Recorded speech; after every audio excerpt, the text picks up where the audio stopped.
Hello students, my name is Nikita Bhardwaj. मैं आपको यहाँ पर क्लास 12th की फ़िज़िक्स कराने वाली हूँ। जैसे कि हमें पता है सभी को, हमारे इस चैनल पर आपको मैथ्स की सभी प्रॉपर क्लासेस मिल रही है। ठीक है, जो बहुत अच्छी क्लासेस हैं, आपको उसमें सारे कंसेप्ट मिलते हैं। लेकिन अब यहाँ पर आपको मैथ्स के साथ साथ आपको फ़िज़िक्स की क्लासेस भी मिलेंगी। पूरा डिटेल्ड लेक्चर तो हम अभी नहीं कवर करा पाएंगे। नेक्स्ट सेशन जब हमारा 24 का स्टार्ट होगा, उसमें मेरी बिल्कुल बहुत अच्छे तरीके से मेरी कोशिश होगी कि कंप्लीट फिजिक्स आपको मैं यहाँ पे कराऊँ, क्लास 12th की, 11th की भी। जैसे भी वो होगा वो आगे देख लेंगे हम। लेकिन अभी जो टाइमिंग है वो रिवीजन की टाइमिंग है। तो हमें क्या करना है, यहाँ पे रिवीजन करना है। तो उसी रिवीजन को लेके हुए मैंने बहुत अच्छा कलेक्शन किया है आपके लिए। तो हमें यहाँ पे सिर्फ और सिर्फ क्या करना है, रिवीजन करना है क्लास 12th की फ़िज़िक्स का। तो क्लास 12th की फ़िज़िक्स में मैं थोड़ा सा आपको बताऊं। वैसे आप सभी को पता है कि हमारे पास जो चैप्टर्स है इसमें वो 14 चैप्टर्स हैं। 14 चैप्टर्स में मेरी जो तैयारी होगी, मतलब जिस तरीके से मैं लेके चलूँगी, मेरा कोशिश होगी कि आपके 2 वीडियोस में आपका एक चैप्टर पूरा कंप्लीट हो जाए। ठीक है, 2 वीडियोस से ज़्यादा टाइमिंग नहीं लेंगे हम। सिर्फ एक चैप्टर को कराने में मैक्सिमम आपके पास 2 वीडियोस डलेंगी। तो हमारा जो कंप्लीट हो जाएगी फ़िज़िक्स, वो 28 वीडियोस में आपकी चैप्टर फ़िज़िक्स जो है हमारी ये क्लास 12th की, वो क्या हो जाएगी, कंप्लीट हो जाएगी। ठीक है, तो अपना चैप्टर 1 स्टार्ट करते हैं। चैप्टर 1 देखिए, आपका चैप्टर 1 है, क्लास 12th का चैप्टर 1 है, आवेश तथा वैद्युत क्षेत्र। सबसे पहले हमें यहाँ पर टॉपिक्स देखने हैं कि इस वाले चैप्टर्स में हम क्या क्या टॉपिक्स पढ़ने वाले हैं। तो टॉपिक्स जो आपके होंगे,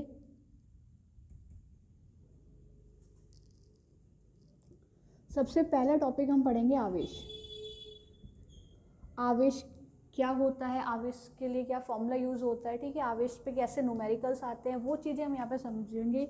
आवेश से रिलेटेड और कौन से सब टॉपिक हैं। तो आपका पहला जो टॉपिक होगा वो आवेश है। दूसरा टॉपिक हम फिर पढ़ेंगे जो बहुत पॉपुलर टॉपिक है, कूलाम का नियम। ठीक है, सेकेंड टॉपिक आपका कूलाम का नियम होगा। नेक्स्ट हम पढ़ेंगे वैद्युत क्षेत्र। वैद्युत क्षेत्र के फिर बहुत सारे सब टॉपिक्स हैं, वो भी हम यहाँ पे कंप्लीट करेंगे। ये मेन टॉपिक है जो आपके चैप्टर 1 में हमारे टॉपिक्स हैं। तो आवेश हुआ, कूलाम का नियम है, वैद्युत क्षेत्र है। नेक्स्ट है आपका वैद्युत द्विध्रुव। वैद्युत द्विध्रुव फिर हम पढ़ेंगे गॉस नियम,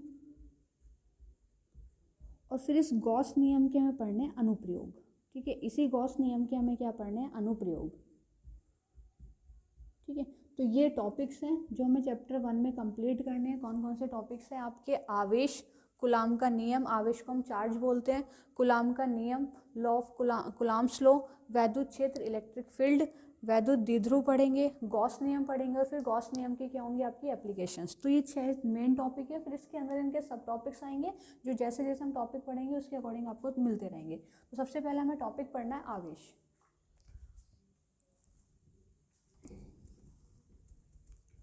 आवेश क्या होता है, आवेश से रिलेटेड क्या क्या चीज़ें हैं। देखो, टॉपिक है हमारा आवेश।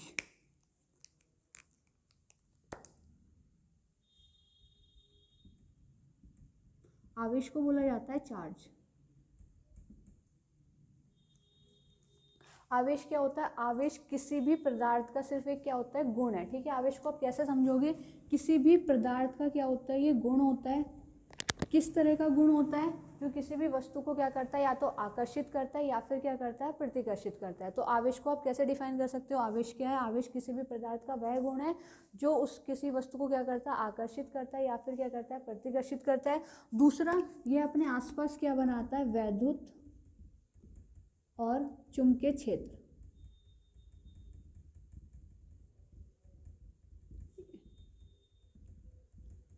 तो आवेश क्या करता है, आवेश अपने आसपास क्या बनाता है, वैद्युत और चुंबकीय क्षेत्र बनाता है। तो आवेश होता क्या है, तो आवेश किसी पदार्थ के सिर्फ एक प्रॉपर्टी, एक गुण है जो अपने आसपास क्या उत्पन्न करता है, वैद्युत क्षेत्र या फिर क्या उत्पन्न करता है, चुंबकीय क्षेत्र। तो इसलिए हमारे चैप्टर का नाम भी क्या, आवेश तथा वैद्युत क्षेत्र, क्योंकि हम यहाँ पे इसकी जो प्रॉपर्टी है वो वैद्युत क्षेत्र वाली पढ़ेंगे। नेक्स्ट जो हमारी आएगी वो चुंबकीय क्षेत्र भी आएगी।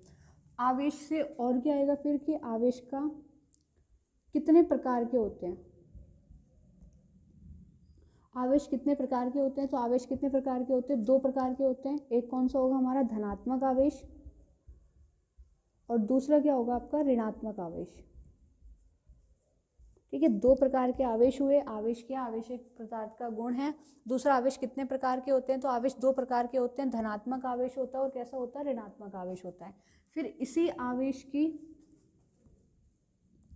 मात्रक, तो आवेश का जो मात्रक होता है, आवेश का मात्रक क्या है, कूलाम। आवेश का मात्रक क्या होगा, कूलाम होगा। फिर हमें ये पढ़ना है कि धनात्मक जो आवेश है, अगर हमने दो धनात्मक आवेश, मान लो एक पॉजिटिव यहाँ पे रखा और एक पॉजिटिव यहाँ रखा, तो इनके बीच में एक बल उत्पन्न होगा। कैसा बल उत्पन्न होगा, जब समान आवेश होते हैं, जब हमारे समान आवेश करते हैं तो वो एक दूसरे को क्या करते हैं, प्रतिकर्षित करते हैं। तो यहाँ पर जो बल लगेगा वो कौन सा बल लगेगा, प्रतिकर्षण बल।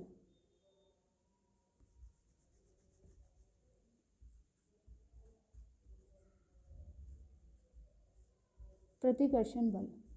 और अगर हम विपरीत आवेश ले लेते हैं, एक पॉजिटिव ले लिया हमने और एक क्या ले लिया, नेगेटिव ले लिया, तो जब दो विपरीत आवेश पास पास रखे होते हैं तो इनके बीच क्या लगता है, ये एक दूसरे को क्या करते हैं, आकर्षित करते हैं। तो यहाँ पे कौन सा बल उत्पन्न होगा, यहाँ पे होगा आकर्षण बल।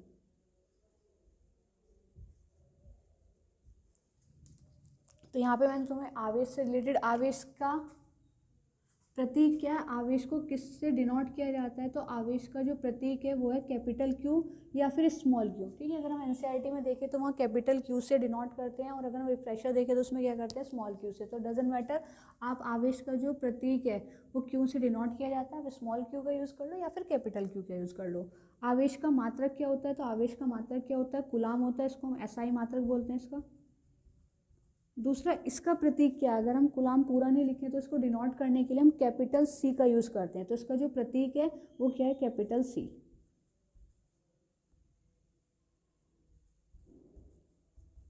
तो ये आवेश से रिलेटेड कुछ चीज़ें हैं कि आवेश के बारे में क्या है। तो आवेश किसी भी पदार्थ का वह गुण है जो अपने आसपास क्या उत्पन्न करता है, बल उत्पन्न करता है। वो बल दो प्रकार का होगा, या तो आकर्षण बल होगा या फिर क्या होगा, हमारा प्रतिकर्षण बल होगा। अपने आसपास क्या उत्पन्न करता है, या तो वैद्युत क्षेत्र उत्पन्न करेगा या फिर क्या करेगा, चुंबकीय क्षेत्र उत्पन्न करेगा।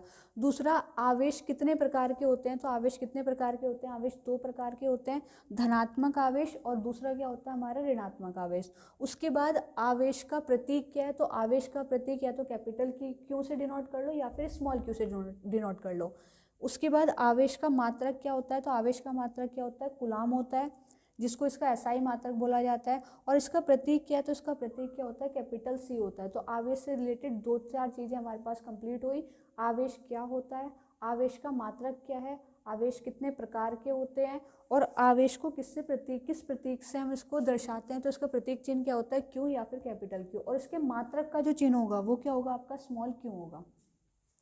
अब हमें ये तो पता चल गया कि अगर दो आवेश आसपास रखे हुए हैं तो वो उनके बीच में क्या उत्पन्न होगा, बल उत्पन्न होगा। ठीक है, ये इसके पदार्थ के गुण है ये, कि अगर दो आवेश आसपास रखे हुए हैं तो या तो वो प्रतिकर्षण बल उत्पन्न करेंगे या फिर क्या करेंगे, आकर्षण बल उत्पन्न करेंगे। लेकिन कितना बल लगाएंगे, हमें ये भी तो पता होना चाहिए कि बल तो उत्पन्न कर रहे हैं, ये चीज़ हमें इसने बता दी क्योंकि इसका गुण है, लेकिन ये बल लगेगा कितना, यहाँ पे है कि बल ये कितना लगेगा, एक दूसरे पे कितनी फोर्स लगा रहे हैं, कितने बल से आकर्षित कर रहे हैं या फिर कितने बल से क्या कर रहे हैं, एक दूसरे को प्रतिकर्षित कर रहे हैं। बल का जो मात्रक होता है वो क्या होता है, न्यूटन।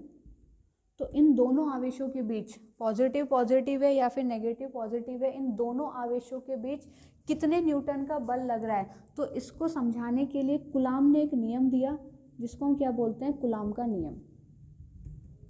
तो कूलाम का नियम हमें किस लिए पढ़ना पड़ता है, क्योंकि हमें पता है, हम समझ चुके हैं कि दो आवेश अपने बीच क्या उत्पन्न करते हैं, बल उत्पन्न करते हैं।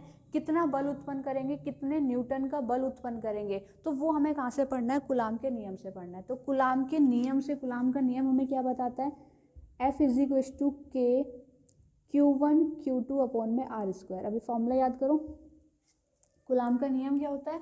देखो ये रिवीजन क्लासेस है तो आपको यहाँ पे डिटेल में तो नहीं मिलेगा, लेकिन उतना ज़रूर मिलेगा जितना आपका एग्जाम में आ रहा है, और समझ में भी आपको आएगा अगर आप समझोगे तो। कूलाम का नियम क्या होता है ये पता चल गया हमें कि कहाँ किस लिए यूज़ कर रहे हैं हम इसका। दो आवेशों के बीच में बल लग रहा है, कितना बल लग रहा है वो हम किससे पता करेंगे, कूलाम के नियम से। कूलाम के नियम का फॉर्मूला कितना होता है, क्या होता है, तो कूलाम के नियम का फॉर्मूला है F=K Q1Q2/R²। ये पूरा कूलाम का नियम सिद्ध करने के लिए आता है, तो हम इसको समझते हैं। कूलाम के टॉपिक है अब आपका कूलाम का नियम। जब भी दो आवेश, एक पॉजिटिव है, मान लो दूसरा भी पॉजिटिव है, तो ये एक दूसरे पे प्रतिकर्षण बल लगाएंगे। इसको इधर बल लगाएगा और ये इस पे बल लगाएगा, तो यहाँ पे जो बल उत्पन्न होगा वो कौन सा बल उत्पन्न होगा, प्रतिकर्षण बल। समान आवेशों के बीच प्रतिकर्षण बल लगता है, विपरीत आवेशों के बीच कौन सा बल लगता है, आकर्षण बल। तो दो तरह के यहाँ पे बल उत्पन्न हो रहे हैं। समान आवेशों के बीच क्या हो रहा है, प्रतिकर्षण बल, और विपरीत आवेशों के बीच क्या हो रहा है, आकर्षण बल। तो कितना बल लगेगा वो कहाँ से पता चलेगा, तो कूलाम के नियम से पता चलेगा। कूलाम का नियम समझना हमें। कूलाम का नियम क्या होता है, देखो दो आवेश हैं, एक हम मान के चल रहे हैं +Q1 और एक आवेश है आपका +Q2। दोनों हम समान आवेश लेके चल रहे हैं। इनके सेंटर से सेंटर तक का जो डिस्टेंस है वो कितना ले रहे हैं हम, R। ठीक है, इन दोनों के बीच की दूरी हमने कितना ली, R ली। Q2 Q1 पे फोर्स लगाएगा, तो पहले चार्ज पर फोर्स लग रही है दूसरे की वजह से, तो इसको लिखा जाता है F12। ठीक है, पहले आवेश पर बल लगा दूसरे की वजह से, तो F12। ये वाला आवेश इस पर बल लगाएगा F21। ठीक है, तो यहाँ पे दोनों एक दूसरे पे बल लगा रहे हैं। ये दोनों बल जो हैं एक दूसरे के बिल्कुल इक्वल होंगे, यानी कि F12 बराबर होगा किसके, F21 के, लेकिन अपोजिट डायरेक्शन में होगा। तो डायरेक्शन को शो करने के लिए हम माइनस का चिन्ह इसमें प्रदर्शित करते हैं। तो क्या हुआ है हमने यहाँ पे कि दो चार्जेस रखे हुए, Q1 चार्ज रखा हुआ है पॉजिटिव और एक Q2 चार्ज रखा हुआ है पॉजिटिव। दोनों पॉजिटिव चार्ज है, इनके बीच की दूरी हमने कितने ली, R। अच्छा, एक चीज़ हो रही है, जो कूलाम का नियम है ये एप्लीकेबल जो है, ये जो लागू होता है वो सिर्फ केंद्र और केंद्र के बीच में लगता है। यानी कि ये जो इस पर फोर्स लगाएगा वो सेंटर पे लगाएगा। ऐसा नहीं कि इस पे जो बल लगा रहा है इस डायरेक्शन में लगा देगा, इस डायरेक्शन में लगा देगा। ये एक रेखा पे ही इस पे क्या लगाते हैं, बल लगाते हैं। तो ये वाला जो बल एप्लीकेबल होता है, ये वाला जो लागू होता है, वो केंद्र से केंद्र के बीच ही लगता है हमेशा बल। तो इनके बीच की दूरी कितनी है, हमारे पास R है। Q2 आवेश ने Q1 पे बल लगाया, तो इसको F12 बल बोलेंगे। पहले आवेश पे बल लग रहा है दूसरे की वजह से, दूसरे आवेश पे बल लग रहा है किसकी वजह से, पहले की वजह से। अभी किस किस पे निर्भर करता है ये जो बल है, तो F अनुक्रमानुपाती होता है Q1 Q2 के। ठीक है, जितना तुम आवेश को बढ़ाते रहोगे उतना ही हमारा फोर्स क्या होता रहेगा, बढ़ता रहेगा। अनुक्रमानुपाती का मतलब होता है कि अगर एक चीज़ बढ़ रही है तो दूसरी चीज़ भी बढ़ेगी। अगर आप आवेश की मात्रा बढ़ाते रहोगे तो बल की मात्रा भी क्या होती रहेगी, बढ़ती रहेगी। दूसरी ये व्युत्क्रमानुपाती होती है 1/r² के। जितना आप इसका डिस्टेंस बढ़ाते रहोगे, आप इसको अगर दूर ले जाते रहोगे दोनों बलों को, दोनों आवेशों को, तो इनके बीच में जो बल है लग रहा है, जो बल लग रहा है वो क्या होता रहेगा, कम होता रहेगा। इन चीज़ पे डिपेंड करता है। दूसरा ये किस पे, माध्यम पे भी डिपेंड करता है।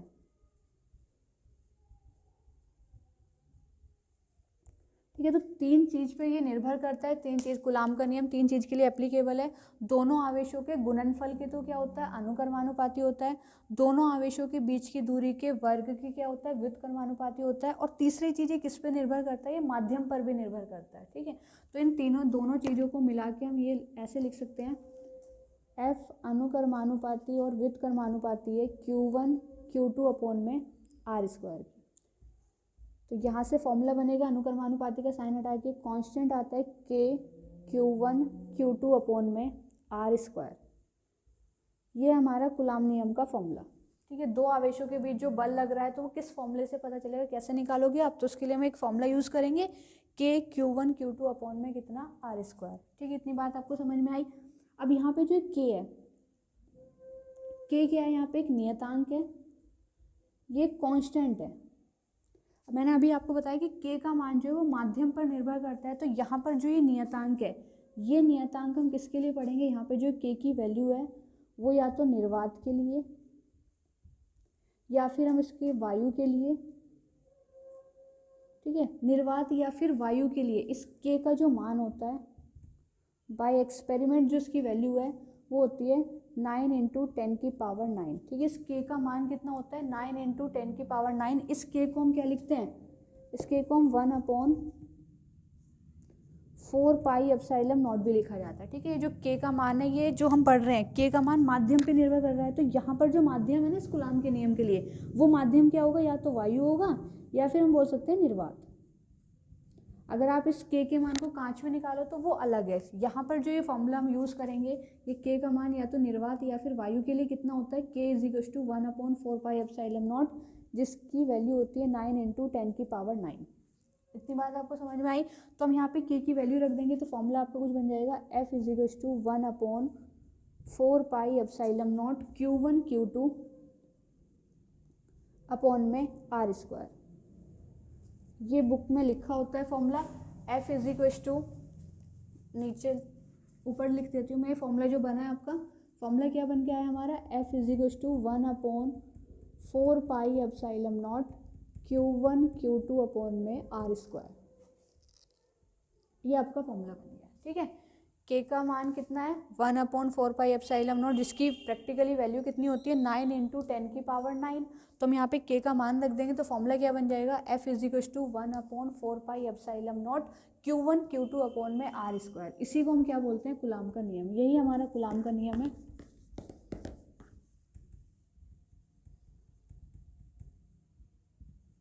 इस फॉर्मूले की हेल्प से हम दो आवेशों के बीच लगने वाले बल की गणना कर सकते हैं कि दो आवेशों के बीच कितना बल लग रहा है, कितनी फोर्स क्रिएट हो रही है।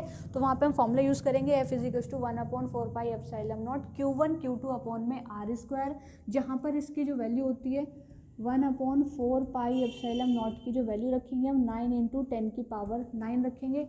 अब इसका मात्रक पूछा जाता है। यहाँ पे देखो क्वेश्चन आता है कि ये जो आपने यहाँ पे वैल्यू रखी है, इसका मात्रक कितना होगा। ठीक है, इसका मात्रक देखो हम बनाते हैं। फॉर्मूला क्या था, फॉर्मूला था F इज इक्वल टू के Q1 Q2 अपॉन में R²। ये जो 1/4 पाई एप्सिलॉन नॉट है, इसको मैं क्या लिख रही हूँ, के लिख रही हूँ। ठीक है, क्योंकि प्रैक्टिकली क्योंकि इस के मान अलग अलग माध्यम पे निर्भर करते हैं। ये वाली जो वैल्यू है ये किसके लिए, वायु या फिर निर्वात के लिए है। तो यहाँ से हमें के का क्या बनाना है, मात्रक बनाना है। तो के इज इक्वल टू कितना हो जाएगा, F R² अपॉन में कितना, Q1 Q2। के का मान बनाना है तो क्या बन जाएगा, F R² अपॉन में Q1 Q2। मात्रक बनाते हैं। फोर्स, बल का मात्रक क्या होता है, न्यूटन। R यहाँ पे क्या है, बीच की दूरी, दूरी का मात्रक होता है मीटर, तो न्यूटन मीटर² अपॉन में दो आवेश रखे हुए हैं, आवेश का जो मात्रक होता है वो क्या होता है, कूलाम। तो नीचे क्या आ जाएगा आपका, कूलाम²। दो आवेश हैं, एक Q1 आवेश और एक क्या आपका Q2 आवेश। तो दोनों आवेशों के लिए हम कूलाम ही यूज़ करेंगे। तो यहाँ पे मात्रक क्या निकल के आया इसका, न्यूटन मीटर² पर कूलाम²। ठीक है, तो आपको इसका मान याद रखना है कि 1/4 पाई एप्सिलॉन नॉट की वैल्यू कितनी होती है, 9 × 10⁹ न्यूटन मीटर² पर कूलाम²। ये वाला ऑब्जेक्टिव में क्वेश्चन में पूछा जाता है कि निम्नलिखित में से कूलाम के माध्यम में जो हमारा नियतांक है उसका मात्रक क्या होता है, तो न्यूटन मीटर² अपॉन में कितना होता है, कूलाम²। फॉर्मूला आपका बन गया, F इज इक्वल टू के Q1 Q2 अपॉन में R²। के की वैल्यू भी निकल गई। के को हम लिखते हैं 1/4 पाई एप्सिलॉन नॉट। ये वाली जो वैल्यू होती है किसके लिए होती है, वायु या फिर निर्वात के लिए। इसकी प्रैक्टिकली वैल्यू निकाली गई तो कितनी आई, 1/4 पाई एप्सिलॉन नॉट की वैल्यू होती है 9 × 10⁹। इसका मात्रक बनाया हमने, तो मात्रक इसका है न्यूटन मीटर² पर कूलाम²। तो हम यहाँ से फॉर्मूले को लिख सकते हैं कि F इज इक्वल टू, के की जगह हम यूज़ करेंगे 1/4 pi epsilon naught Q1 Q2 upon में R²। अब यहाँ से के का हमें मात्रक हमने बना दिया। मात्रक में विमा पूछी जाती है तो इसकी अब हमें विमा भी बनानी है। तो के का जो मात्रक है वो कितना है, न्यूटन मीटर² अपॉन में कूलाम²।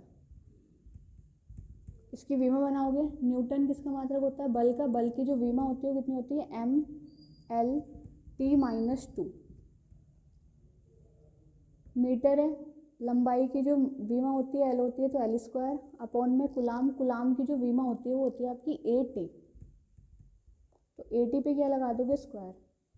तो फॉर्मूला विमा बनी आपकी L कितनी हो जाएगी, 3 ml 3 t-2 और t-2 नीचे से जाएगा तो t कितना हो जाएगा t-4 और a कितना हो जाएगा a-1।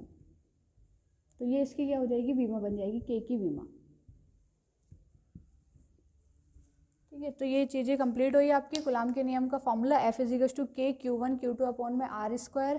K का मात्रक बन गया कितना न्यूटन मीटर स्क्वायर पर कूलाम स्क्वायर और ये K की क्या हो जाएगी आपकी विमा। तो ये आपका कूलाम का नियम कंप्लीट है। देखिए कूलाम के नियम में ये चीज़ें इंपॉर्टेंट हैं। कूलाम का नियम क्या है F = K Q1 Q2 upon में R²। K की जो यहाँ पे वैल्यू है वो हम किसके लिए पढ़ रहे हैं वायु या फिर निर्वात के लिए, क्योंकि यहाँ पे जो K का मान है वो अलग अलग माध्यम के लिए अलग अलग यूज़ होता है। हमें जो पढ़ना है वो वायु या फिर किसके लिए पढ़ना है निर्वात के लिए। तो वायु और निर्वात के लिए K का मान कितना होता है 1/4πε0 होता है। इसकी जो प्रैक्टिकली वैल्यू है वो कितनी होती है 9 × 10⁹। मात्रक क्या बनेगा इसका न्यूटन मीटर स्क्वायर अपॉन में कूलाम स्क्वायर। ये आपको याद नहीं करना, यहीं से बन रहा है भाई। K की वैल्यू निकालनी तो R² यहाँ मल्टीप्लाई में चले जाएगा, Q1 Q2 किस में आ जाएगा डिवाइड में। तो बल का मात्रक क्या होता है न्यूटन होता है। R यहाँ पे दूरी है, दूरी का मात्रक क्या होता है मीटर, तो मीटर स्क्वायर। ये दोनों आवेश है, आवेश का मात्रक अभी हमने पढ़ा है कि कूलाम होता है, तो कितना हो जाएगा कूलाम स्क्वायर। तो हम इस फॉर्मूले को ऐसे लिख सकते हैं K की जगह पे हम क्या यूज़ करेंगे 1/4πε0। तो फॉर्मूला आपका कंप्लीट बना F = 1/4πε0 Q1 Q2 अपॉन में R²। फिर इसकी क्या पूछा जाता है मात्रक और विमा पूछी जाती है। तो मात्रक हमें पता चला K का मात्रक क्या है न्यूटन मीटर स्क्वायर अपॉन में कूलाम स्क्वायर। अब इसकी विमा बनाएंगे तो न्यूटन बल का मात्रक होता है, बल की विमा कितनी होती है mL/t-2। मीटर दूरी है तो दूरी का मात्रक क्या होता है, दूरी की जो विमा होती है वो L होती है, तो यहाँ पे कितना हो जाएगा L²।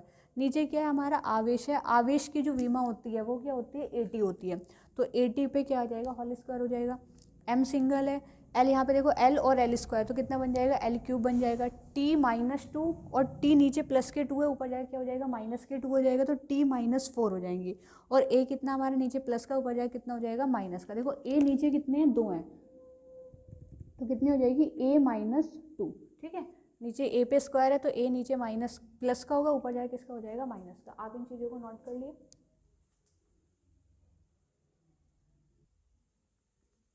नेक्स्ट टॉपिक है आपका कूलाम नियम का सदिश रूप। इसका सदिश रूप बोर्ड में काफ़ी पूछा जाता है, तो हमें इसकी वेक्टर फॉर्म देखनी है, क्योंकि कूलाम नियम किसको बता रहा है बल को बता रहा है कि दो आवेशों के बीच में कितना बल लगता है। तो हमारे पास आंसर है कितना बल लगता है F = K Q1 Q2 upon में R², इतना बल लगता है। अब ये जो बल है यहाँ पे ये कैसी राशि होती है, बल होती है आपकी सदिश राशि।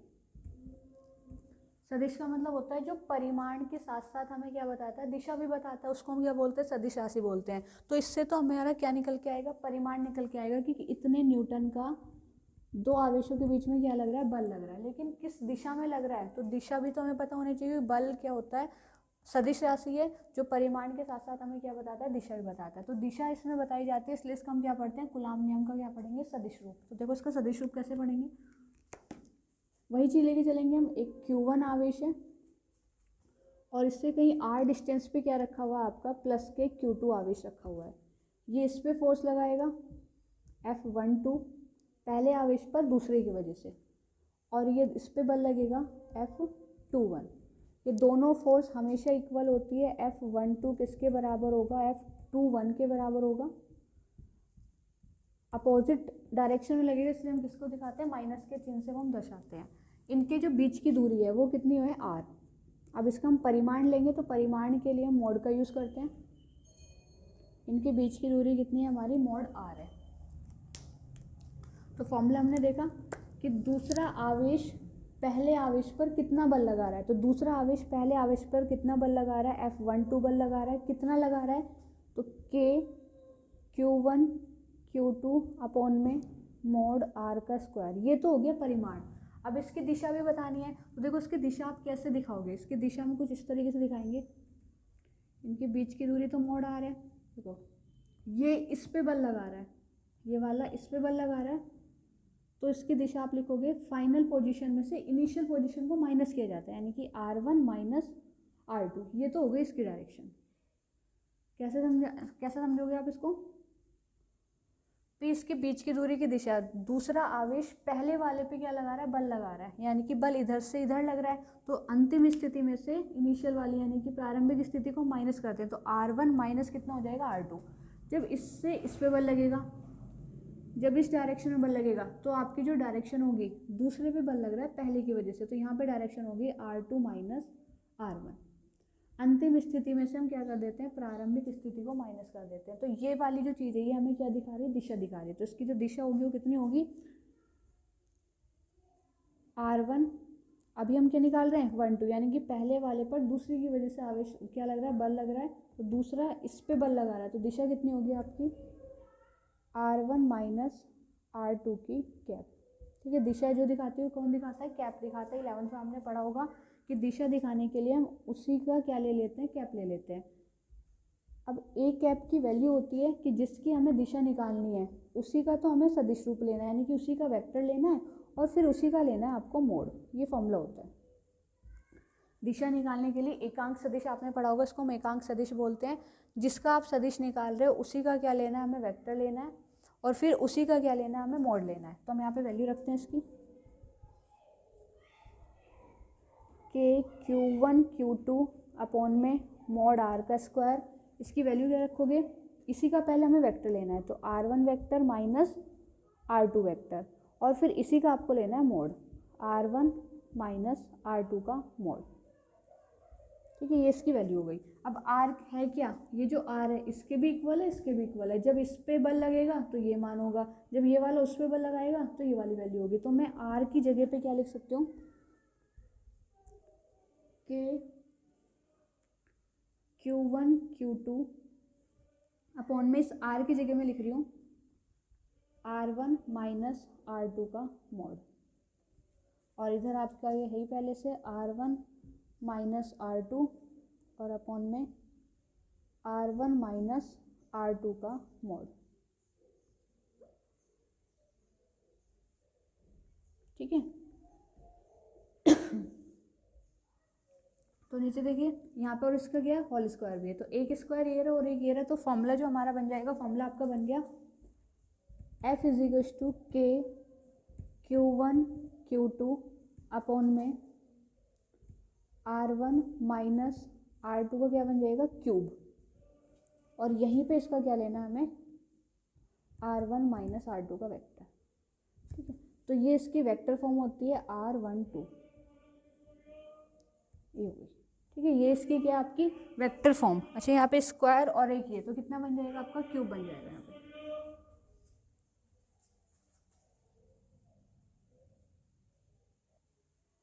इसको आप नोट करिए, कूलाम नियम का सदिश रूप है। इसी प्रकार हमें दूसरा ड्राइव नहीं करना, हम इसी प्रकार लिख देंगे, इसी प्रकार F21 कितना होगा, F21 यानी कि पहला वाला आवेश किस पे बल लगा रहा है, दूसरे पे बल लगा रहा है, तो उसका फॉर्मूला क्या बन जाएगा, के Q1 Q2 अपॉन में कितना हो जाएगा, R2 माइनस R1 का मोड, और इस पर क्या लेनी है हमें, क्यूब, और फिर इसी का ले लोगे आप वेक्टर R2 माइनस R1। ठीक है, इसी प्रकार हमारा F21 आ जाएगा। दोनों इक्वल होते हैं, परिणाम में बराबर, लेकिन दिशा में कैसे होते हैं, विपरीत होते हैं। तो ये आपका कूलाम के नियम का सदिश रूप है, इसको आप नोट कर लो। नेक्स्ट टॉपिक है आपका सतत आवेश वितरण। कूलाम के नियम को हमने समझा, कूलाम का नियम क्या होता है। अब हमें क्या करना है, आवेश का वितरण करना और सतत आवेश वितरण करना। सतत आवेश का मतलब है कि हम कंटिन्यूस किसी भी वस्तु को क्या देंगे, आवेश का उस पर वितरण करेंगे। अब हमारा यहाँ जो आवेश वितरण होगा वो 3 तरीके से होगा, या तो होगा 1D 1 डायमेंशन पर, या होगा 2 डायमेंशन पर, या फिर किस पे होगा 3 डायमेंशन पर। 3 डायमेंशन पर हम इस पर वितरण करेंगे, इसको बोलते हैं हम एक विमीय, द्विविमीय और कितना होगा आपका त्रिविमीय।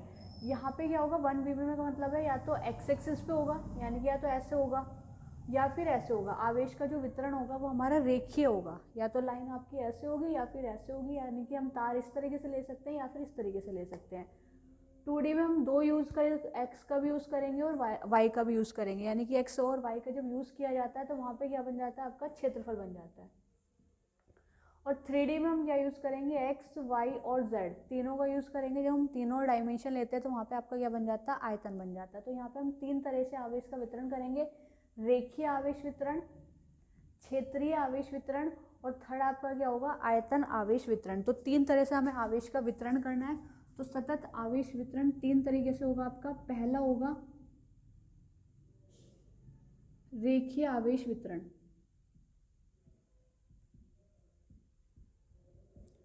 दूसरा पृष्ठीय आवेश वितरण, जिसको हम क्षेत्रीय बोलते हैं, पृष्ठीय आवेश वितरण,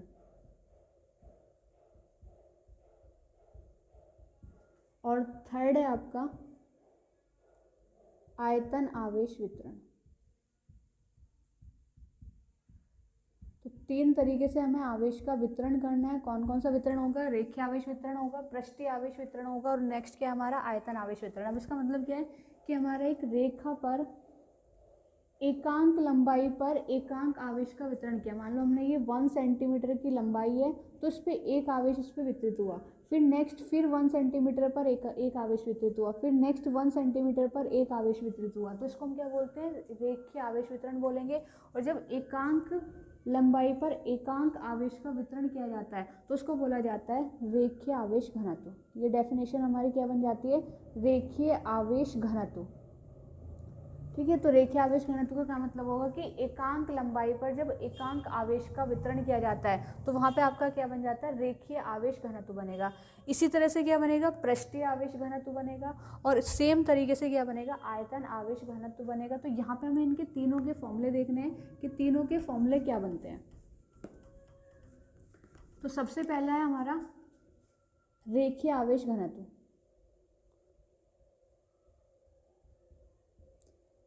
रेखीय आवेश घनत्व, तो रेखीय आवेश घनत्व है कोई एक एकांक लंबाई का तार है और उस पर हमने पूरे पे क्या कर दिया, एकांक आवेश वितरित किया, उस पर आवेश का सतत आवेश वितरण किया। इसकी लंबाई हम मान के चल रहे हैं, इसकी लंबाई L है, और इसमें हमने Q आवेश का क्या करा है, वितरण किया है। ठीक है, तो यहाँ पे कितना घनत्व हुआ, कितना ही अपने पास आवेश रख सकता है। तो रेखीय आवेश घनत्व को जो हम डिनोट करते हैं वो करते हैं लैम्डा से। लैम्डा Q आवेश का वितरण कर रहे हैं किस पे, L लंबाई पर। तो फॉर्मूला बन जाता है lambda is equals to L upon DQ। हमें नहीं पता, अगर हमें पूरे पे नहीं पता चल रहा कितना हमने इस पर आवेश इस पर डाला है, तो हम इसे छोटी सी लंबाई मान के चलेंगे। हमने एक लंबाई इसमें से कट की DL। तो ये रेखीय आवेश घनत्व है। रेखीय आवेश घनत्व का फॉर्मूला बना lambda is equals to Q upon में L। इसको हम ऐसे भी लिख सकते हैं, अगर हमने एक छोटी सी लंबाई इसमें कट की है DL लंबाई, तो मान के चलेंगे कि उस पर आवेश का वितरण कितना होगा, DQ होगा। तो फॉर्मूला आप इसको ऐसे भी लिख सकते हो, DQ अपॉन में DL। पूरी रेखा पर कितना आवेश है, घनत्व है, तो Q अपॉन में L। और एकांक लंबाई में मतलब छोटी सी लंबाई हमने कट की, उस पर कितना आवेश है, तो कितना हो जाएगा, DQ अपॉन में कितना हो जाएगा, DL। इसका मात्रक क्या बनेगा, तो मात्रक कितना बनेगा, आवेश का मात्रक क्या होता है, कूलाम, और DL यानी कि मीटर, लंबाई की हमारी मीटर, तो इसका जो मात्रक बनता है वो क्या बन जाता है, कूलाम पर मीटर। इसकी विमा, तो विमा क्या बनेगी, इसकी विमा बन जाएगी आपकी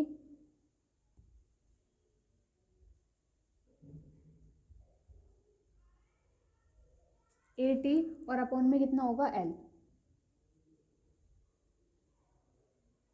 आवेश की विमा जो होती है वो कितनी होती है, हमारे पास AT होती है, और नीचे की हमारा L है, लंबाई है। तो L को आप ऊपर लेके चले जाओगे तो ये बन जाएगा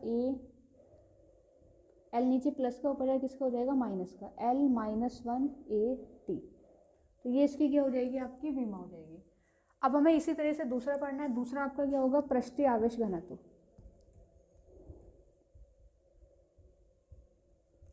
पृष्ठीय आवेश घनत्व, तो पृष्ठीय आवेश घनत्व को हम सिग्मा से डिनोट करते हैं। इसके लिए फॉर्मूला क्या होगा, पृष्ठ है, पूरे पर हमने आवेश वितरित किया, इसका क्षेत्रफल कितना मान के चल रहे हैं हम A, और इस पर जो हमने आवेश वितरित किया कितना किया है, Q। तो फॉर्मूला क्या बन जाएगा, Q अपॉन में A। सिग्मा का जो फॉर्मूला बनता है, सिग्मा का फॉर्मूला बन जाएगा आपका Q अपॉन A। इसका जो मात्रक बनेगा, तो मात्रक क्या बन जाएगा आपका, कूलाम पर मीटर स्क्वायर। ठीक है, इसका मात्रक बन जाएगा कूलाम पर मीटर स्क्वायर। इसी तरह से थर्ड है हमारा आयतन आवेश घनत्व। आयतन आवेश घनत्व। आयतन आवेश घनत्व को हम रो से डिनोट करते हैं। इसके लिए फॉर्मूला क्या होगा, इसमें आयतन की बात होगी तो dV अपॉन में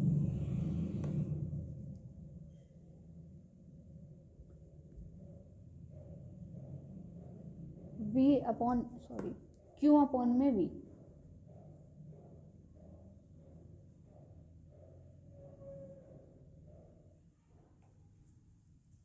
ठीक है, वहाँ पे Q अपॉन L होगा, यहाँ पे Q अपॉन A होगा, और यहाँ पे क्या होगा आपका Q अपॉन V होगा, और इसका मात्रक क्या बन जाएगा, कूलाम पर मीटर क्यूब।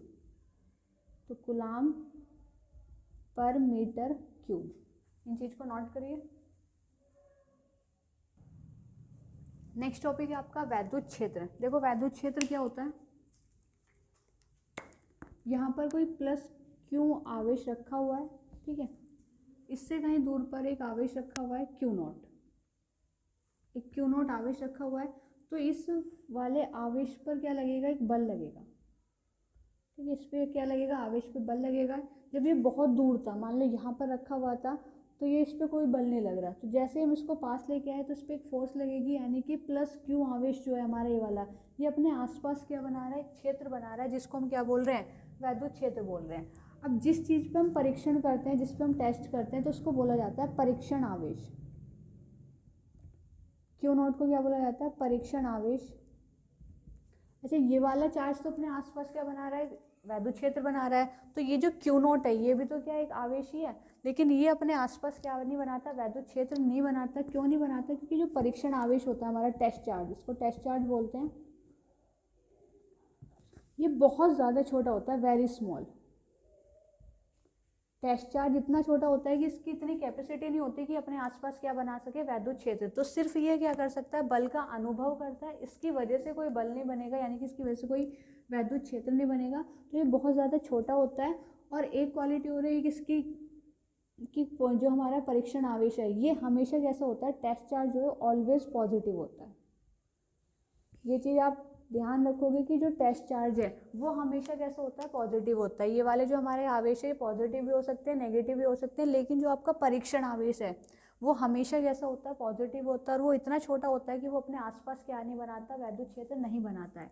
तो वैद्युत क्षेत्र क्या होता है, वैद्युत क्षेत्र क्या होता है, जब किसी आवेश के आसपास का क्षेत्र, जो परीक्षण आवेश जब उसमें आता है तो वो किसी बल का अनुभव करता है, तो उस क्षेत्र को हम क्या बोलते हैं, वैद्युत क्षेत्र बोलते हैं। तो यहाँ पे फॉर्मूला क्या बनेगा आपका, वैद्युत क्षेत्र को हम E से डिनोट करते हैं।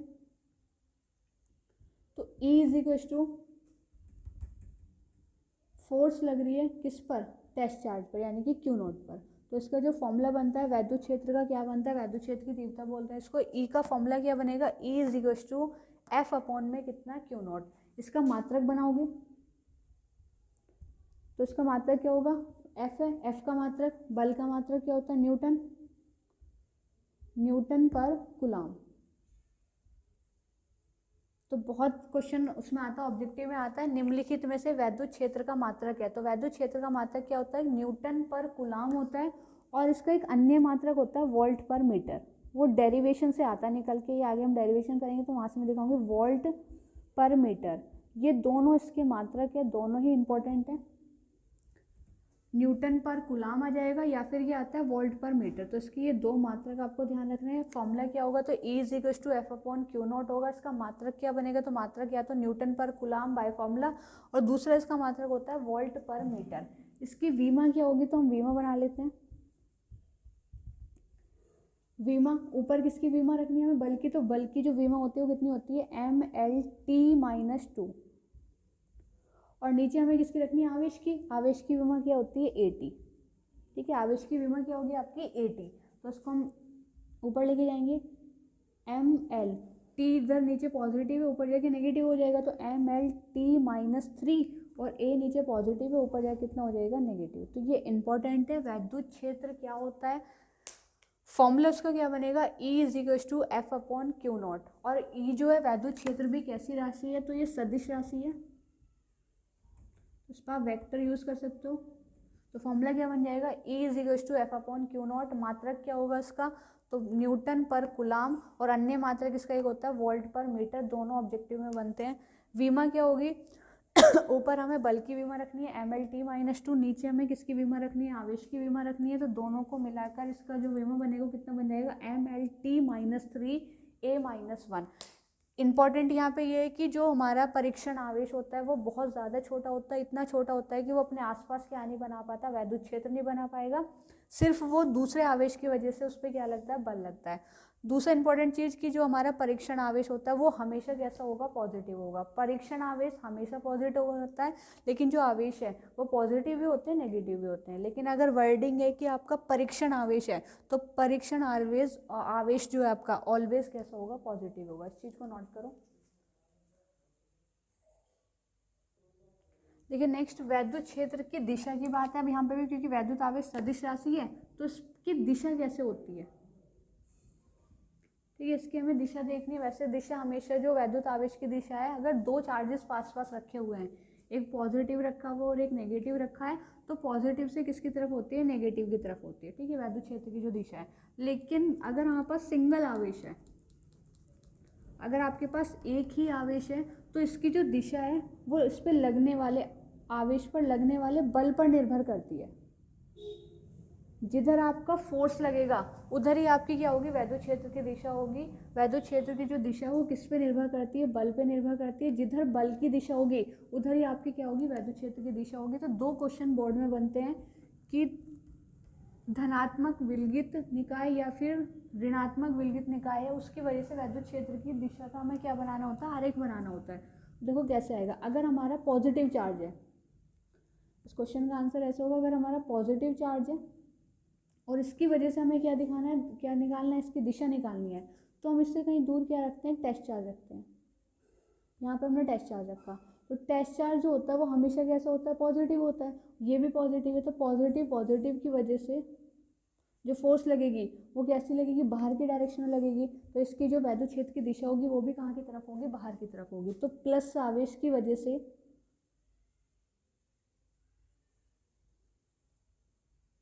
अगर हमारा पॉजिटिव चार्ज है तो प्लस आवेश की वजह से वैद्युत क्षेत्र की जो दिशा होती है वो कहाँ की तरफ होती है, बाहर की तरफ।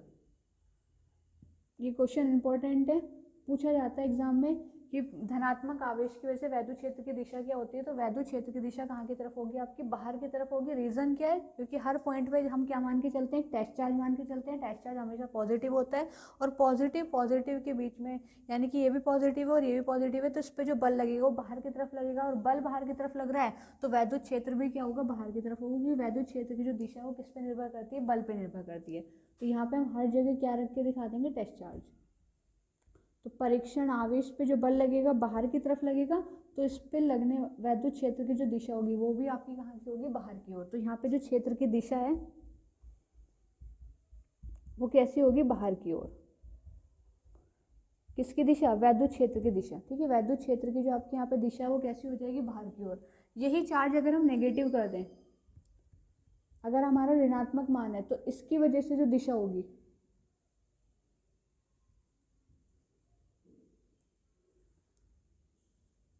हर पॉइंट पे क्या रखोगे आप, टेस्ट चार्ज रखोगे। तो हमने यहाँ पे टेस्ट चार्ज रखा, ये रख दिया। टेस्ट चार्ज को हम क्यू नॉट से डिनोट करते हैं। तो अब देखो यहाँ पर जो है नेगेटिव चार्ज है, और टेस्ट चार्ज तो हमेशा कैसा होता है, पॉजिटिव होता है। तो ये वाला ये जो आवेश है, इस परीक्षण आवेश को अपनी तरफ क्या करेगा, प्रतिकर्षित करेगा। अंदर की तरफ बल लगा रहा है, तो वैद्युत क्षेत्र भी आपका कहाँ होगा, अंदर की ओर होगा। बल बाहर की तरफ तो वैद्युत क्षेत्र भी बाहर की तरफ, बल अंदर की तरफ तो वैद्युत क्षेत्र भी कहाँ होगा, अंदर की ओर होगा। तो यहाँ पर जो वैद्युत क्षेत्र होगा, यानी कि ई जो होगा वो कहाँ की तरफ होगा, अंदर की ओर। तो ये दोनों डायग्राम बहुत इंपॉर्टेंट है, और यहाँ से आपको दिशा देखने भी, दिशा कैसे निकालते हैं वो भी पता चल रहा होगा कि हमेशा हमें क्या देखना है कि पॉजिटिव चार्ज पे, यानी कि परीक्षण आवेश पर किस तरफ फोर्स लग रही है, जिस भी दिशा में उस पर क्या लग रहा होगा, बल लग रहा होगा, उसी दिशा में आपकी क्या होती है, वैद्युत क्षेत्र होता है। तो नेगेटिव की वजह से बाहर की तरफ, सॉरी अंदर की तरफ, और पॉजिटिव की वजह से कहाँ की तरफ होती है, बाहर की तरफ होती है वैद्युत क्षेत्र की दिशा। दोनों डायग्राम इंपॉर्टेंट है, इनको बना लो आप। नेक्स्ट टॉपिक आपका है एकांक आवेश के कारण, या फिर ये पूछा जाता है बिंदु आवेश के कारण। क्वेश्चन क्या बनता है आपका, बिंदु आवेश के कारण, बिंदु आवेश के कारण वैद्युत क्षेत्र की तीव्रता।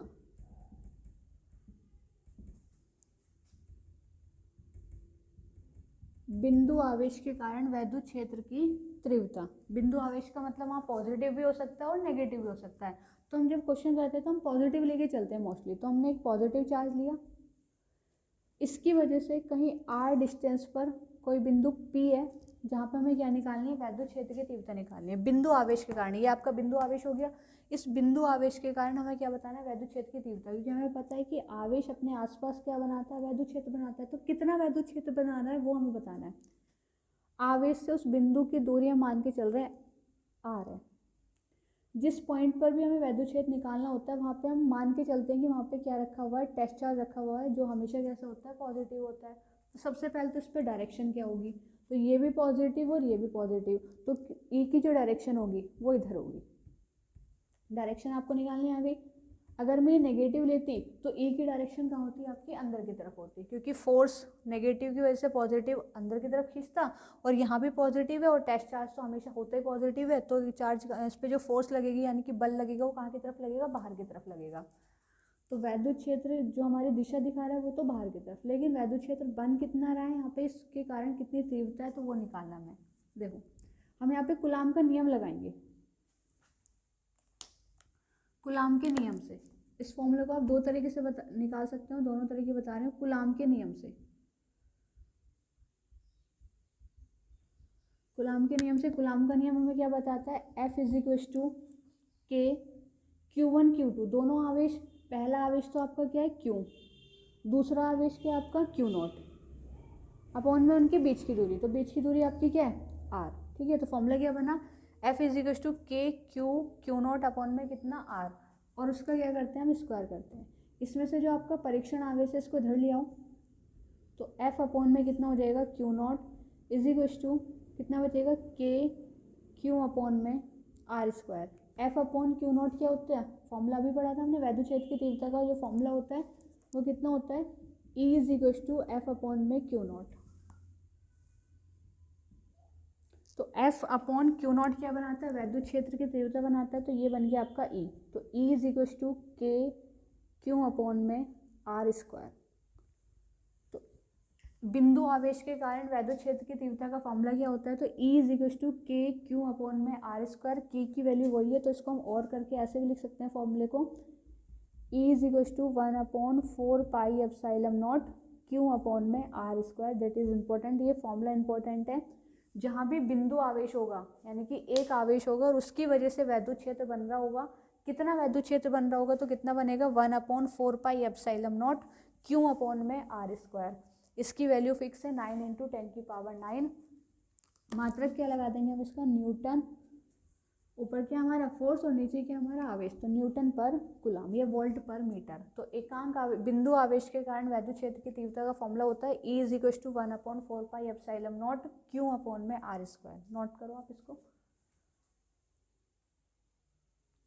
नेक्स्ट टॉपिक है आपका वैद्युत द्विध्रुव, जिसको हम बोलते हैं इलेक्ट्रिक डाइपोल। देखो इलेक्ट्रिक डाइपोल क्या होता है, नाम से ही क्लियर है, द्विध्रुव, दी का मतलब दो, जिसके दो ध्रुव होते हैं। अब ध्रुव दो तरह के होंगे, एक पॉजिटिव होगा और एक कैसा होगा हमारा, नेगेटिव। तो वैद्युत द्विध्रुव क्या होता है, वैद्युत द्विध्रुव सिर्फ आपका एक क्या अरेंजमेंट है,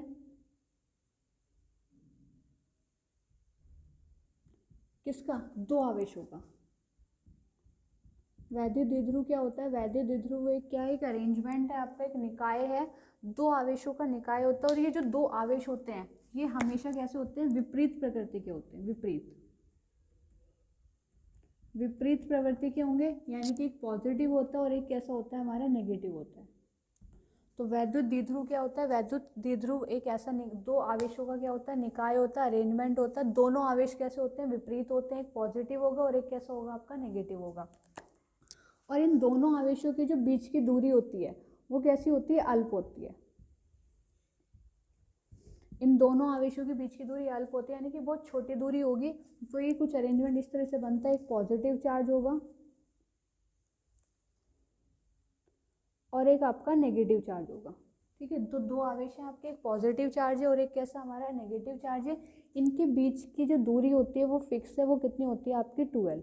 तो वैद्युत द्विध्रुव की जो बीच की दूरी होती है वो कैसी होती है 12 होती है। हम इसको ऐसे बना सकते हैं, एक आपका प्लस क्यू चार्ज है और एक आपका माइनस क्यू चार्ज है। इन दोनों आवेशों के बीच की जो दूरी है वो कितनी है आपकी 12 है। तो इसी अरेंजमेंट को क्या बोला जाता है, वैद्युत द्विध्रुव बोला जाता है। एक छोटा सा, बहुत छोटा सा अरेंजमेंट होता है, इनके बीच की दूरी बहुत छोटी होती है, जिसको हम किससे डिनोट करते हैं, 2L से डिनोट करते हैं। तो इसी अरेंजमेंट को हम क्या बोलते हैं, वैद्युत द्विध्रुव बोलते हैं। और ये जो दो आवेश होंगे ये कैसे होते हैं, समान परंतु विपरीत। ठीक है, ये इंपॉर्टेंट है, दोनों आवेश समान होंगे लेकिन कैसे होंगे, विपरीत होंगे। अगर यहाँ पे 2 कूलाम का आवेश है तो इधर भी आपका क्या होगा, 2 कूलाम का आवेश होगा, लेकिन कैसा होगा, माइनस में होगा। एक तरफ पॉजिटिव होगा और एक तरफ क्या होगा आपका, नेगेटिव होगा। तो वैद्युत द्विध्रुव से बनता है आपका वैद्युत द्विध्रुव आघूर्ण। वैद्युत द्विध्रुव आघूर्ण, वैद्युत द्विध्रुव आघूर्ण क्या होगा, दोनों आवेशों में से किसी एक आवेश का परिमाण। ठीक है, सिर्फ हमें क्या लेना है, परिमाण। परिमाण का मतलब होता है सिर्फ हमें वैल्यू लेनी है, वहाँ पे हमें दिशा से मतलब नहीं होता कि पॉजिटिव है या फिर नेगेटिव है। तो परिमाण दोनों के समान है। मान लो अगर यहाँ 2 कूलाम का आवेश रखा हुआ है तो यहाँ पर भी कितना होगा, 2 कूलाम का आवेश होगा। ये पॉजिटिव है, ये कैसे होगा, नेगेटिव होगा, लेकिन दोनों का परिमाण सेम है। यहाँ भी 2 है और यहाँ पर भी कितना है आपका 2। तो दोनों आवेशों में से किसी एक आवेश का हमें परिमाण लेना है। तो परिमाण क्या है हमारा, क्यू, और उनके बीच की दूरी का गुणनफल। बीच की दूरी हमारी कितनी है, 12। इसी फॉर्मूले को हम क्या बोलेंगे, वैद्युत द्विध्रुव आघूर्ण बोलेंगे। इसको P से डिनोट करते हैं, तो P से डिनोट करते हैं, फॉर्मूला क्या बन जाएगा, P = Q × 2L। डेफिनेशन आप खुद बना लोगे। क्या होगा कि वैद्युत द्विध्रुव में से दोनों आवेशों में से किसी एक आवेश का परिमाण तथा उसके बीच की दूरी के गुणनफल को ही हम क्या बोलते हैं, वैद्युत द्विध्रुव आघूर्ण बोलते हैं। P से इसको हम क्या करते हैं, प्रदर्शित करते हैं, डिनोट करते हैं। तो P = कितना बन जाएगा, Q × 2L। मात्रक बनाते हैं इसका। आवेश का मात्रक क्या होता है, कूलाम। तो आवेश का मात्रक आपका कूलाम है और आगे क्या आपकी दूरी, तो दूरी का मात्रक क्या होता है, मीटर। तो इसका मात्रक तैयार हो जाता है। वैद्युत द्विध्रुव आघूर्ण का जो मात्रक होता है वो कितना हो जाएगा आपका, कूलाम मीटर। विमा बनाओगे इसकी, देखो विमा कैसे बना देंगे हम, कूलाम की क्या होती है AT और इसकी क्या होती है L। तो हमारी बन जाएगी ये LTA। तो इसकी जो विमा है वो कितनी हो जाएगी आपकी, LTA। तो वैद्युत द्विध्रुव क्या होता है, दोनों आवेशों में से एक आवेश और बीच की दूरी का जो गुणनफल है उसी को हम क्या बोलते हैं, वैद्युत द्विध्रुव आघूर्ण बोलते हैं। P से इसको प्रदर्शित करते हैं। फॉर्मूला बन गया P = Q × 2L। मात्रक क्या बन जाएगा, कूलाम मीटर इसका मात्रक बन जाएगा। और विमा क्या बन जाएगी इसकी, LTA। इस चीज़ को नोट करो। देखो हमने क्या क्या पढ़ा, सबसे पहले हम किसके बारे में पढ़ा, हमने आवेश के बारे में पढ़ा। ठीक है, सारी चीज़ें आवेश से रिलेटेड, आवेश क्या होता है, आवेश का मात्रक क्या है, फिर आवेश से बनता है हमारा कूलाम का नियम। फिर हमने पढ़ा कूलाम का नियम। तो कूलाम का नियम क्या होता है, कूलाम का नियम होता है F = K Q1 Q2 upon में कितना, R²। जहाँ K की जो वैल्यू होती है निर्वात या फिर वायु के लिए वो कितनी होती है, 1/4πε0, जिसकी प्रैक्टिकली वैल्यू है 9 × 10⁹। मात्रक क्या बनेगा इसका, न्यूटन मीटर स्क्वायर पर कूलाम स्क्वायर। उसके बाद हमने क्या पढ़ा, वैद्युत क्षेत्र पढ़ा। तो वैद्युत क्षेत्र के लिए हमने एक फॉर्म यूनिट पढ़ी E, जिससे हम डिनोट करते हैं E = F/Q0। ये मैं फॉर्मूले रिवाइज करा रही हूँ आपको। K के लिए फॉर्मूला हो जाएगा, इसके लिए F के लिए K Q1 Q2 अपॉन में R²। E के लिए फॉर्मूला हो जाएगा F अपॉन में Q0। फिर अगर हमारा बिंदु आवेश है, बिंदु आवेश की बात हो रही है, अगर बिंदु आवेश की वजह से आपसे अगर E पूछा जा रहा है तो बिंदु आवेश की वजह से E का फॉर्मूला बताओगे K Q अपॉन में R²। ठीक है, यहाँ पे वही K की वैल्यू सेम जो यहाँ पे रखी हमने वही होगी। तो हम यहाँ पे ये लिख सकते हैं E = 1/4πε0 Q अपॉन में कितना, R²। उसके बाद वैद्युत द्विध्रुव आघूर्ण देखा हमने। तो वैद्युत द्विध्रुव आघूर्ण क्या होता है हमारा, P, फॉर्मूला होता है इसका P = Q × 2L। तो ये सारी चीज़ें हमने पढ़ी। ठीक है, तो हम इस वाले चैप्टर को, फर्स्ट वाले चैप्टर को 2 वीडियोज़ में बिल्कुल बहुत अच्छी तरीके से कंप्लीट करेंगे। और यहाँ से आप इतना करके जाइए, आपको पेपर में सारी चीज़ें बिल्कुल बहुत अच्छी तरीके से मिलेंगी और आप उसको समझ भी पाओगे। देखो नेक्स्ट है आपका वैद्युत द्विध्रुव के कारण वैद्युत क्षेत्र की तीव्रता। इससे पहले हमने एक बिंदु आवेश के कारण वैद्युत क्षेत्र की तीव्रता पढ़ी थी, जिसका फॉर्मूला था E = 1/4πε0 Q/r²। देखो ये हमारी रिवीजन क्लासेस है, तो हम डिटेल में नहीं पढ़े, लेकिन उतना पढ़ेंगे जितना हमारा बोर्ड एग्जाम के लिए बहुत ज़्यादा इंपॉर्टेंट है। तो बिंदु आवेश के कारण वैद्युत क्षेत्र की तीव्रता का फॉर्मूला कितना होता है? E = 1/4πε0 Q/ में कितना r²। अब यही चीज़ क्या आती है कि वैद्युत द्विध्रुव के कारण हमें क्या निकालना है? वैद्युत क्षेत्र की तीव्रता निकालनी है। तो इसकी 2 कंडीशन है। एक तो निकालते हैं हम अक्षीय स्थिति पर, एक तो इसकी अक्षीय स्थिति होती है और एक होती है इसकी निरक्षीय स्थिति।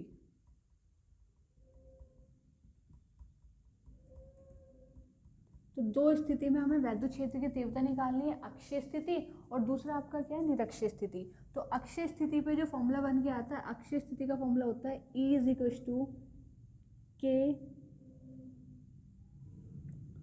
K2P/r³।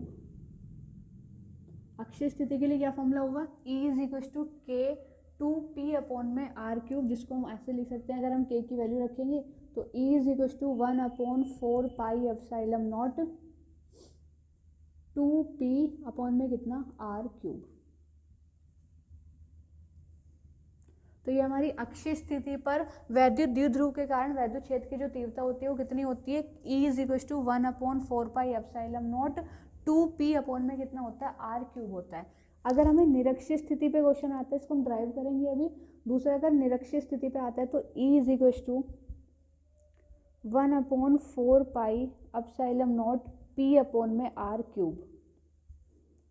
ये दोनों फॉर्मूले इंपॉर्टेंट है। पहला क्या हमारा? अक्षीय स्थिति, तो अक्षीय स्थिति के लिए फॉर्मूला क्या हो जाएगा? 2P/ में r³। P यहाँ पे क्या आपका वैद्युत द्विध्रुव आघूर्ण है और r यहाँ पे क्या होगी? बीच की दूरी होगी। तो अक्षीय स्थिति पर E का जो वैल्यू बनती है वो कितनी बनती है? K2P/ में r³। और निरक्षीय स्थिति में जो आपकी E की वैल्यू बनती है वो कितनी बनती है? KP/ में r³। और अगर बिंदु आवेश की वजह से, तो बिंदु आवेश की वजह से ये रहा। तो E के हमारे पास 3 फॉर्मूले आए। ये बिंदु आवेश है, बिंदु आवेश की वजह से वैद्युत क्षेत्र की तीव्रता, वैद्युत द्विध्रुव की अक्षीय स्थिति की वजह से वैद्युत क्षेत्र की तीव्रता और वैद्युत द्विध्रुव की निरक्षीय स्थिति की वजह से वैद्युत क्षेत्र की तीव्रता। तो 3 फॉर्मूला है।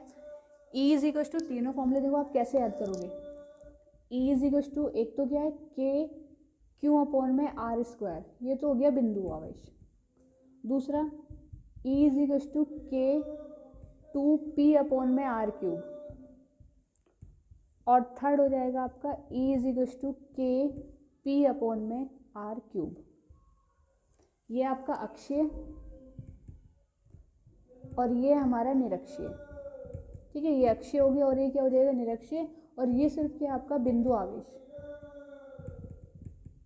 ये हो गया बिंदु आवेश। और इन सभी तीनों फॉर्मूले में जो K की वैल्यू वो कॉमन है। निर्वात या फिर वायु के लिए जो K की वैल्यू होती है वो कितनी होती है? 1/4πε0 9 × 10⁻⁹। एक चीज़ मैं बार बार बोल रही हूँ कि ये वैल्यू जो होती है वो किसके लिए होती है? निर्वात या फिर किसके लिए होती है? वायु के लिए।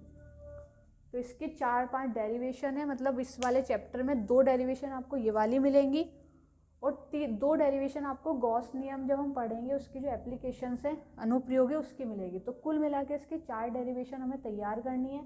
बहुत बड़ा सिलेबस नहीं है इस वाले चैप्टर का, मतलब इसका जो हमें जो चीज़ें करनी है मैंने लगभग चीज़ें पढ़ा दी है। बस हमारी 4 डेरिवेशन बची हैं जो हम नेक्स्ट वाले वीडियो में आपको मिल जाएंगे, वो चारों के चारों डेरिवेशन। फिर हमें क्या करना है? इसके न्यूमेरिकल करने हैं। ठीक है, तो आपको उसको करिए। मैं आपके टेस्ट भी लूँगी, जैसे जैसे हम 2-2 चैप्टर पढ़ेंगे आपके 2-2 चैप्टर के टेस्ट भी होते रहेंगे उसी तरीके से। ठीक है, आपको गेस्ट पेपर भी मैं दूँगी, तो आपको बहुत अच्छे तरीके से इसका एक बार रिवीजन करना है। नेक्स्ट वीडियो में आपको लेक्चर मिलेंगे, आप इसको नोट कर लीजिए। ठीक है, ये चीज़ें आपकी कंप्लीट हो गई, आपने नोट कर लिए। अब आपको क्या करना है? बहुत अच्छे से मेहनत करनी है, जितना आपसे हो सकता है 1 मंथ में आपको उतनी मेहनत करनी है। लास्ट स्टेज आपकी चल रही है, आपको पता है 22 फ़रवरी से आपके एग्ज़ाम है, तो आपको अपना 100% देना है। मैक्सिमम टाइम आपको पढ़ाई करनी है। ठीक है, 3-5 सब्जेक्ट है आपके पास, फिजिक्स का मन नहीं है तो मैथ्स उठा लो, मैथ्स का मन नहीं केमिस्ट्री, लेकिन आपको हैबिट में अपने क्या रखना है, पढ़ाई रखनी है, ठीक है। बहुत सारा कंटेंट आपको मिलेगा, सारी चीज़ें आपके, मैथ्स के बहुत सारे लेक्चर आपको मिल ही रहे हैं यहाँ पे। अब आपकी फिजिक्स भी स्टार्ट हो गई है तो डेली आपको वीडियोस मिलती रहेंगी जिसमें आपको कंप्लीट फिजिक्स में यहाँ पे कराऊंगी, ठीक है। आगे की चीज़ें हम नेक्स्ट वीडियो में आपको मिल जाएंगी। चलिए, बेस्ट ऑफ लक।